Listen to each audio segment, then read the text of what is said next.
Ito, si Jose. At ngayon ang araw ng botohan. Ang tanong, ano ang dapat at hindi dapat gawin ni Jose ngayong araw ng botohan? Lagpas alas 7 na ng umaga. Kung tutuusin, tanghali na nga.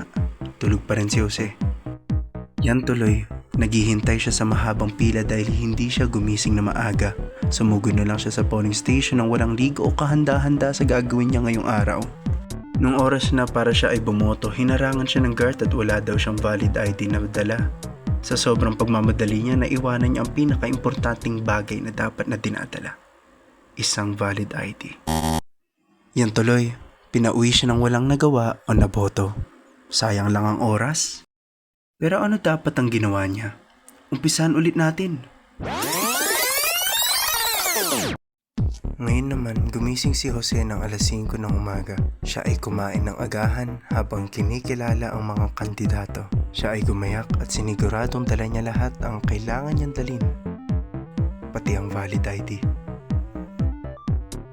Dumating na siya sa polling station nang walang sabit o mahabang pila at nakauwi na siya ng maaga na may nagawa at naboto. Pero ibahin natin ngayon ang kwento. Araw na naman ng botohan, pero hindi pa rin alam ni Jose kung sino iboboto niya sa eleksyon. Ano ang kailangan niyang gawin para makaboto siya ng tamang kandidato? Panoorin natin. Bago pa niya makilala ang mga kandidato, nakinig siya sa kakilala niya na chismoso lang. At dahil doon, iniwasan niya na ang kandidatong ito kahit hindi pa niya nakikilala na buo. Ano kaya ang dapat ang ginawa ni Jose sa mga narinig niya?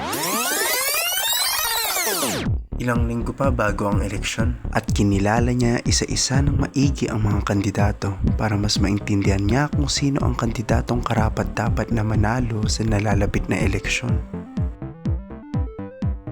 Araw na ng botohan at hindi siya nakinig sa mga chismis sa paligid niya. Kahit man inalok na siya ng pera para lang bumoto ng iba, hindi pa rin siya nagpadala sa tukso. Basta si Jose, buo na ang kanyang loob sa gusto niyang iboto na kandidato.